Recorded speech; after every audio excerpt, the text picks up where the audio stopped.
అందరికీ నమస్కారం. మీ అన్నపూర్ణ. ఇవాల్టికి ఒక విశేషం ఉంది. ఆ విశేషాన్ని తెలియజేయడానికే నేను ఇలా చాలా రోజుల తర్వాత మీ ముందరికి రావటం జరిగింది. ఆ విశేషం ఏమంటే, రేపు ఫాల్గుణ శుద్ధ ఏకాదశి, ఫాల్గుణ మాసంలో వచ్చే పౌర్ణమి ముందర ఏకాదశి అన్నమాట. దీన్నే ఆమలకి ఏకాదశి అని కూడా అంటారు. దానికి తోడు శుక్రవారం కూడాను, రెండు కూడా చాలా విశేషమైన ఫలితము.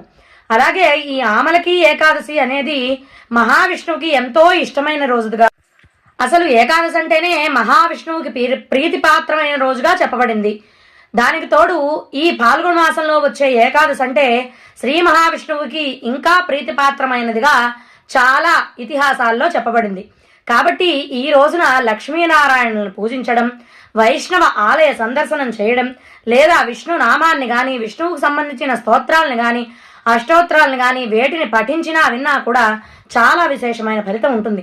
అలాగే ఉపవాసాలు చేయాలనుకున్న వాళ్ళు, చేయడానికి శక్తి సామర్థ్యాలు ఉన్న వాళ్ళు కూడా రేపు ఉపవాసం చాలా మంది చేస్తారు. ఇలా ఇంకా ఇవేవి కూడా కుదరని వాళ్ళు అష్టాక్షరి అంటే ఓం నమో నారాయణాయ అనే మంత్రాన్ని గాని, విష్ణువుకు సంబంధించిన ఏవైనా స్తోత్రాలను గాని వేటినైనా విన్నా కూడా చాలా విశేషమైన ఫలితం ఉంటుంది.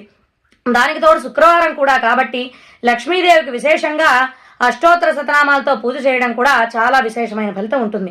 కాబట్టి అందరూ కూడా ఈ వీడియోను సద్వినియోగం చేసుకుని రేపు ఈ ఆమలకి ఏకాదశి నాడు లక్ష్మీనారాయణను పూజించుకొని అందరూ కూడా స్వామి కృపకు పాత్రులవుతారని కోరుకుంటున్నాను.